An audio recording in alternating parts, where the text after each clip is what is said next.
Hello, Decode Your Burnout fans, and welcome to another episode with me, Dr. Sharon Grossman.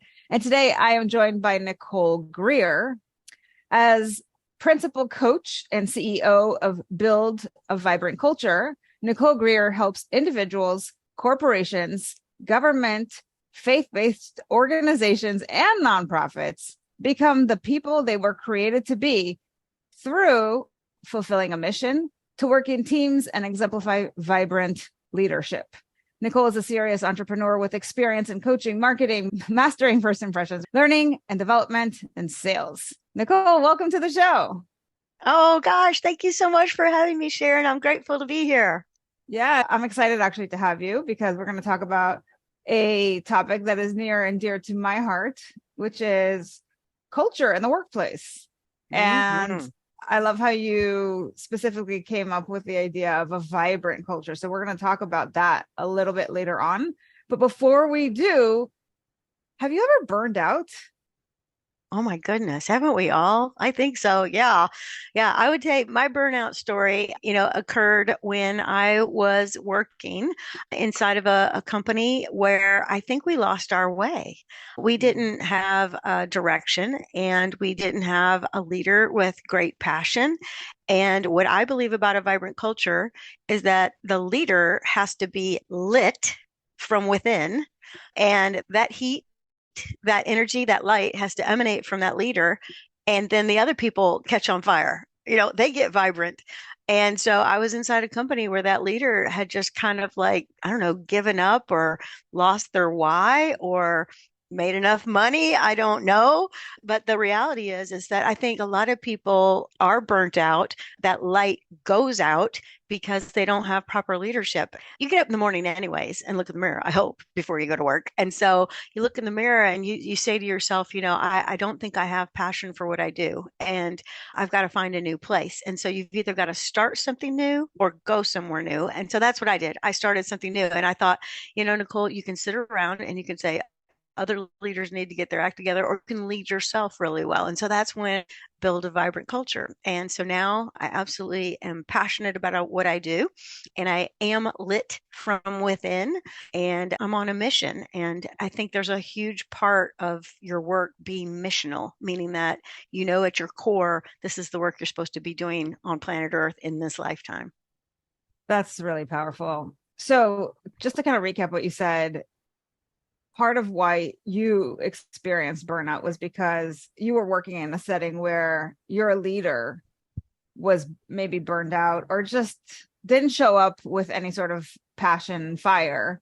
And you think that there's this trickle down effect that happens, that if the person leading you is kind of burned out or just not really vibrant, then everybody underneath that person is no longer vibrant as well. And I love what you said about you either have to go somewhere new or you have to start something new, right? So that you can find that fire elsewhere, perhaps. And you did that. And so now you're on this mission to help other companies find that fire and build that vibrant culture. Yeah, absolutely. That's exactly what I'm on a mission to do. And I think that people are really confused about culture. In fact, I've got like some myths I'd like to debunk about these things. And so the first myth is this idea that, a company or an organization would say, we're going to work on the culture. Now, you can work on the culture, but you can't work on the culture, meaning the way that you work on the culture, the way that you get change is you work on people one person at a time. And so oftentimes I'll draw on a whiteboard for people like a big circle, and I'll call that big circle the culture. And then inside of the culture, we have what I call climates, little teeny climates. And the climate is around everybody who has a team of people. And around in that little team of people is either shining bright, they are doing great work, they are impacting the bottom line, and they're staying innovative and they're staying creative. And guess what? They actually love what they're doing. So let's say the marketing department is doing fantastic work, right? They've got a leader who's excited, comes in, sheds light during the day, gets people on a trajectory where they know that they're going to be successful. Everybody's got integrity and they're transforming the ordinary. That's what I mean by lit. But then let's say that the marketing department has to have a meeting with the sales department, and the sales department is a little dark. Okay. And that is because the leader over there is a curmudgeon. Do you know what a curmudgeon is? Like somebody who can't change, somebody who won't ever change, somebody that should probably, find another role. And so the sales department in general is pretty unhappy. So in walks the exciting, marketing people, or they're showing up on Zoom and the marketing people are excited. We're going to have a problem because the sales department does not have that same energy, that same leadership, and they're definitely not on the same page. And I bet you there are many listeners who are like, oh my gosh, I can tell you which two departments, one that's on fire, one that's vibrant, and one that's not. And really, it's going to be a test of wills, And what I really think needs to happen, which I don't think happens a lot, Sharon, is that the leader of the marketing department needs to go have a conversation with the leader in the sales department, see if she or he can get that person lit again. And so it's really about the leaders having the right energy, having the right philosophy, and they are the change agents for change. So that's the first myth. You don't work on the culture, you work on the leaders inside the culture and inside those little climates. I love your analogies to light and dark and climates within the culture, and this idea of one person at a time, and the leaders have to kind of light up the other leaders. So I guess the question is, if I'm a leader, let's say of marketing, and my leader of sales is not really, like, they're in a dark place or what have you, what can I do so that I impact them and light them up, as opposed to their energy affect me and bring me down? Yeah, that's a wonderful question. I think the number one thing is the marketing leader, you, Sharon, have to have superior emotional intelligence. So you've got to remember that there are four things in emotional intelligence. One is I've got to self-manage, right? So no matter what happens in this conversation with the leader over in sales, I'm going to smile. I'm going to be positive. I'm going to be kind. I'm going to be awesome. All right. And I'm going to respect that leader in sales, although I want him or her to get their act together. All right. And the second thing is that, I want to assess myself before I go in there. Am I prepared? Am I ready to go? Do I have everything I need? Do I know what I want to say? I'm not just going to go in there and say, what's wrong with the sales department? Like I've got to have a thought process. And I think then I begin a relationship with that sales leader. And I say, we really need to meet more often, and we need to talk about getting our teams on the same page. I'm super passionate about where we're going, but I sense that you need help and I want to help. So this thing of building relationships and helping your peers, I think there's this weird thing out there, Sharon, where like, well, I'm not in charge of him. Why do I go talk to Right. him? And it's Yeah. like, you It's have to small go talk to thinking. him. Yeah. Yeah. Yeah. Like everybody just has to stay in their bubble and their lane, or however you want to call it. And we're not thinking big picture of like, how can we get this entire project or this entire company moving in the right direction? We have to work together.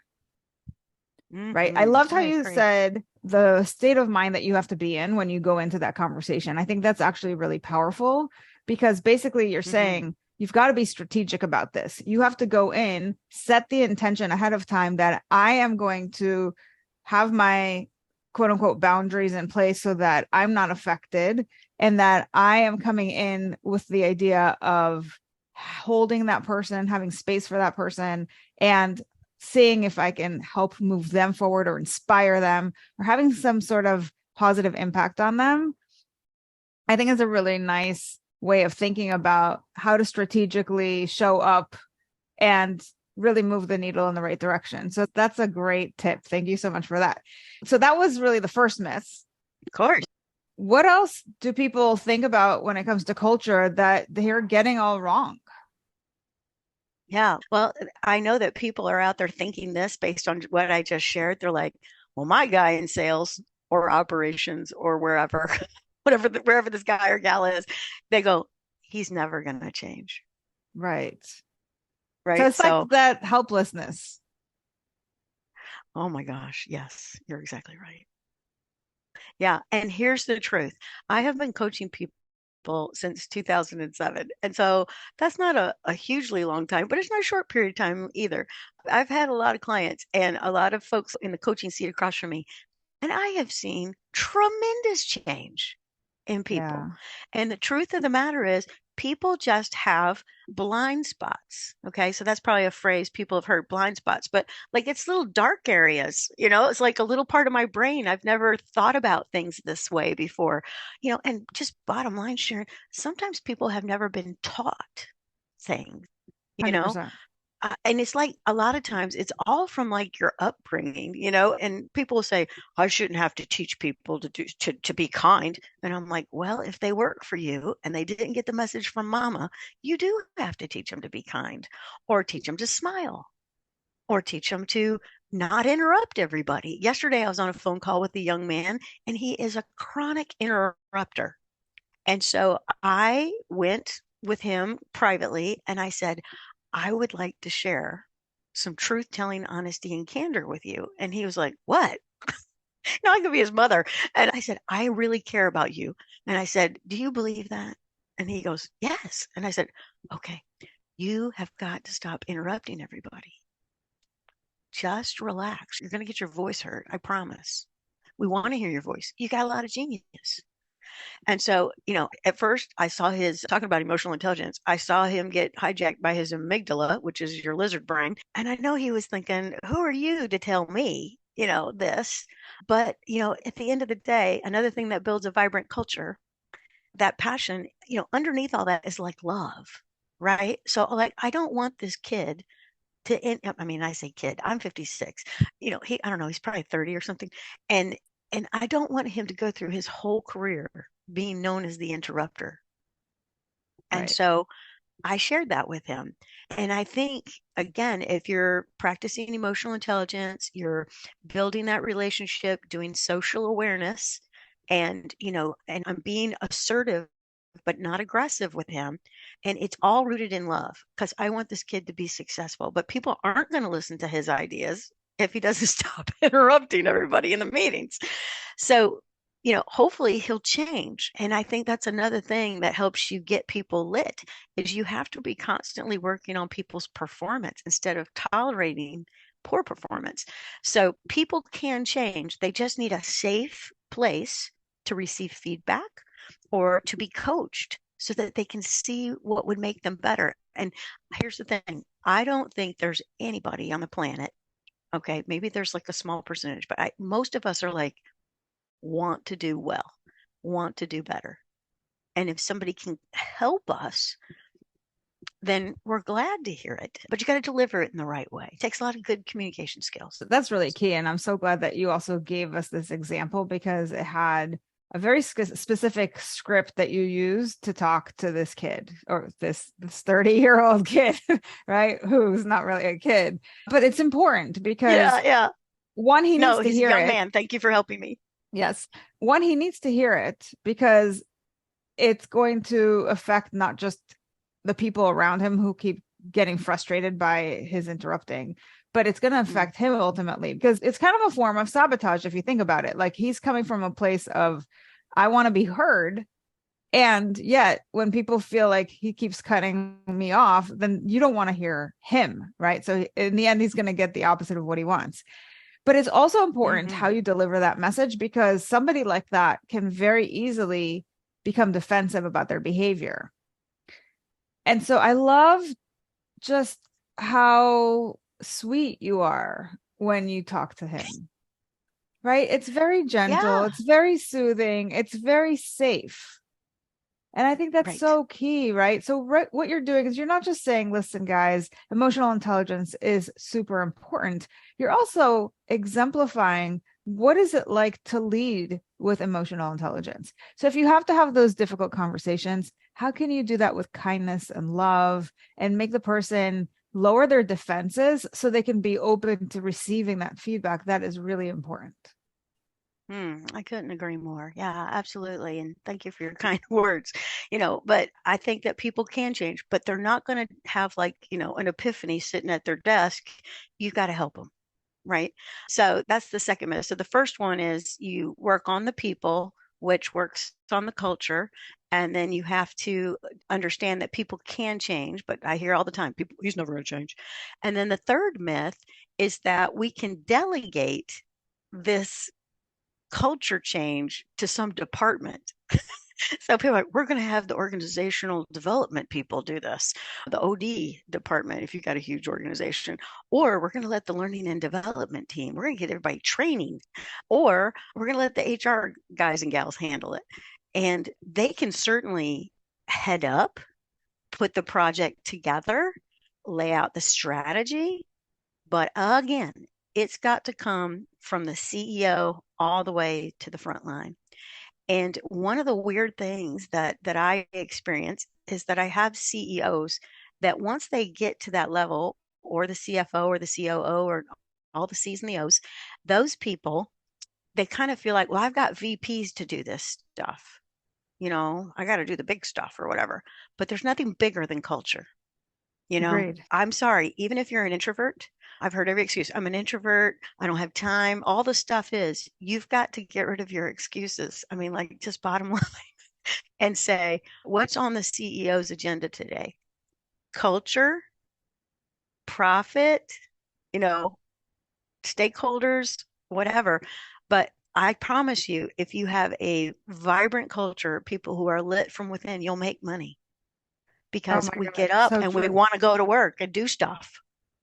Yeah, it's essentially the opposite of burnout, right? We're saying burnout is 100%. your flame has kind of gotten extinguished, and you're talking about how to light people up. So, yeah, you can be that workhorse and you can show up and just focus on productivity and getting stuff done. But let me tell you, if you're burned out, at some point, something's got to give. You got foggy brain, you're going to be in a bad mood, you're going to have mood swings, you're going to have a hard time focusing and concentrating. Your productivity is going to get affected sooner or later.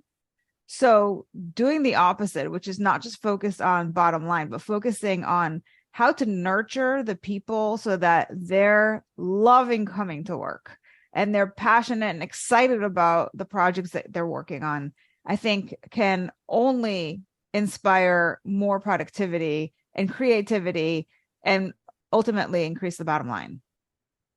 Yeah, I agree. I'm going to share this. I'm not like some kind of narcissist over here, but I had the most incredible conversation yesterday. Can I share that with you? Of course. So I have a gentleman that I met, while I'm out training and doing the things that I do, and his name is Earl. And so Earl and I had a conversation. He's like, I don't know what I need to do, but I would like to somehow work with you. I love the work that you're doing. And this was about 3 months ago. And I'm like, okay, well, let me think about how we could do that and this kind of thing. And yesterday I introduced him on a phone call to Kent, one of the gentlemen that works with me. And this is what Earl said. He said, Kent, Nicole is contagious. And that's like I passed my light on to him.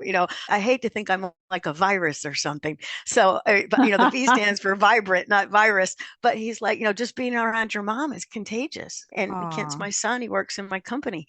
And so that's what I'm talking about, that's is that awesome. like, I don't know if anybody in here has ever been at an event where like you're holding a sparkler, like at a wedding. Yeah, Have you ever yeah, done the yeah. sparklers at a wedding? And like, I put my sparkler that's lit next to your sparkler, and then everybody's sparkler lights up, and then we're going to celebrate this couple. I mean, like, that's how work should be. A lot of Yeah. times I'll talk to people about this very simple coaching model. Like, it's so simple, it's ridiculous. But when I went through my little coaching training, way in the way back, there was this little thing called the feeling scale.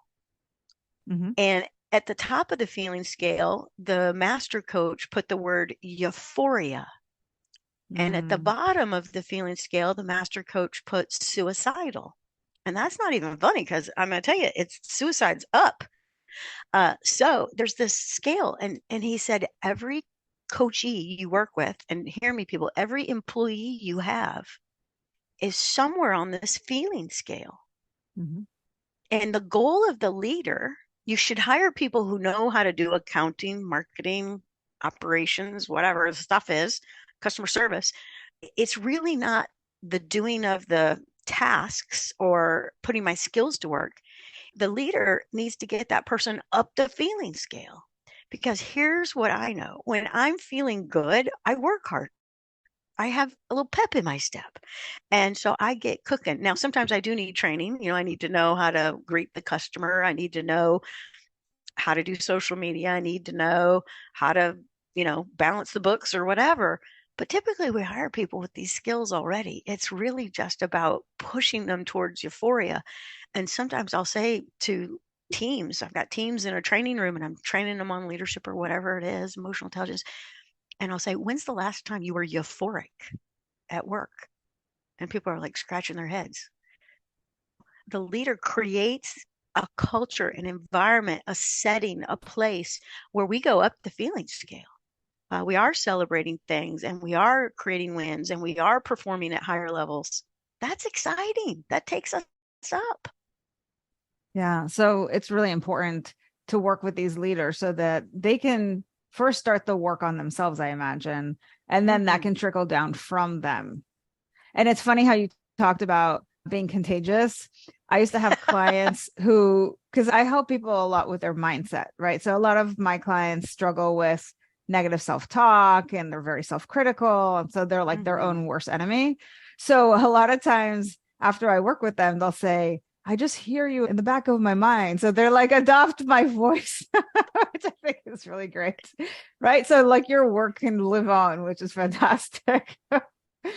Yeah, I love what you're saying. And here's the thing is these people that have this negative self-talk, this has probably been around since their childhood, right? Sure. Like there's something has always kind of been in there and they Yeah. didn't have you or a support person in their life to help them change how their neural passageways are connected. Because the way I understand the brain, but you correct me, is that we have neural passageways and they are like locked and loaded. There's these little things called ganglia hanging off our neurons, and we think a certain way, and you need a helper.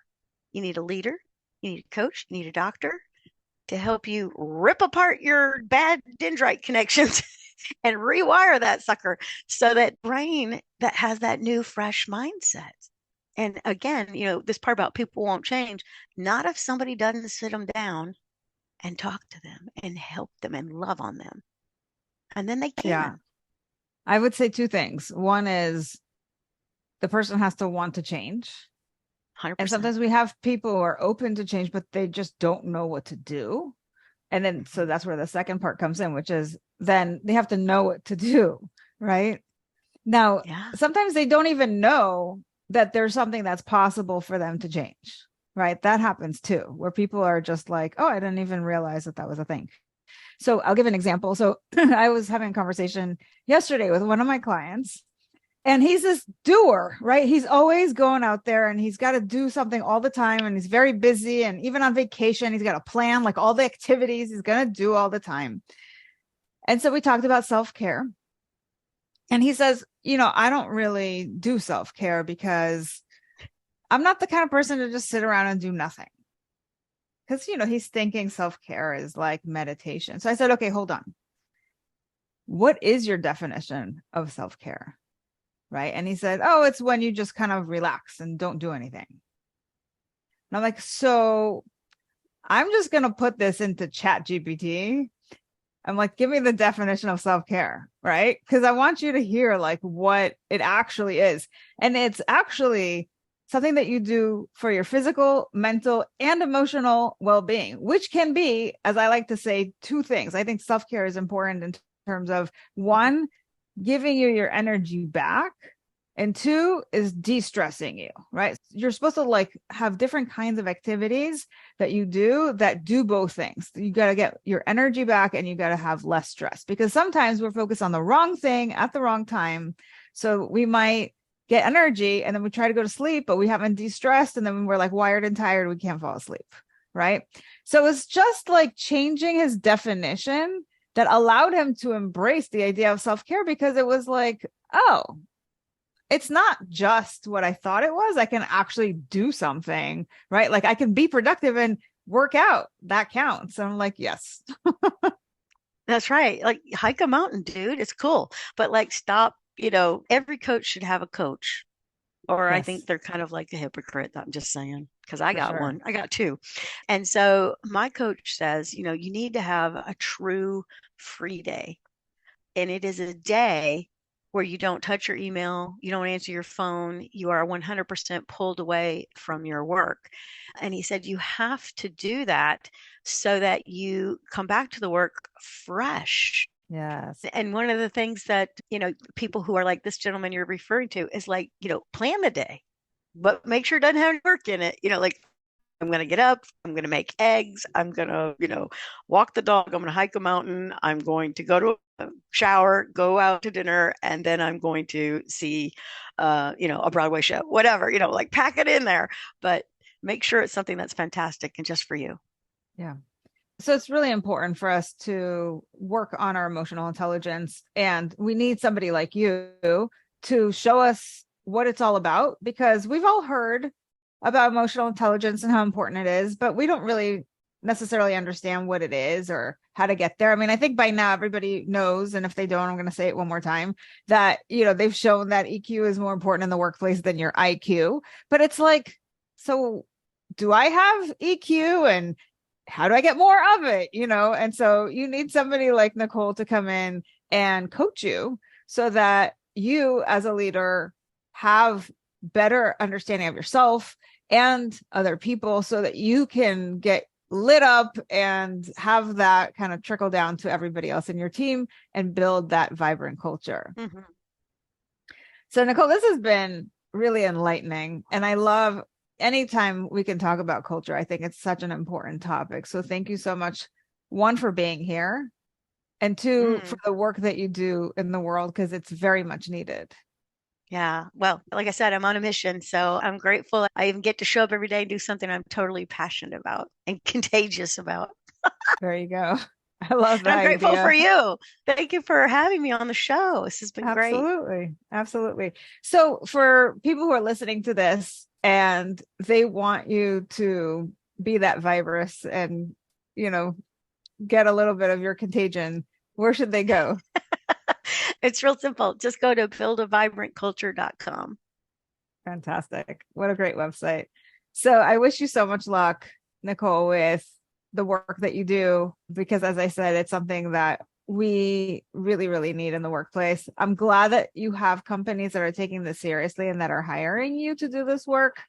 And I am absolutely certain that when they're done working with you, that will absolutely explode their business. I have no doubts. Oh, thank you. Yeah, that's what we want to do. Help people do more together.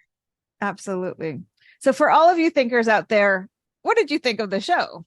If you're a feeler, how did hearing this make you feel? And for all of you doers, what are you going to do based on what you've heard? Now, regardless of what your personality code is, my goal is to spread the word that burnout is a unique experience. And by decoding it, you can find solutions that are equally unique to you. Help me spread this message by subscribing to the show on Apple or Spotify and leaving us a review telling us what you think, feel, or do differently because of the show. If you're watching us on YouTube, you can also leave me a comment or questions to answer in future episodes. And please recommend the show to anyone struggling with burnout. And if you're ready to take the next step with me to DYB, go to decodeyourburnout.com. And I'll see you right back here next week. Bye, everybody.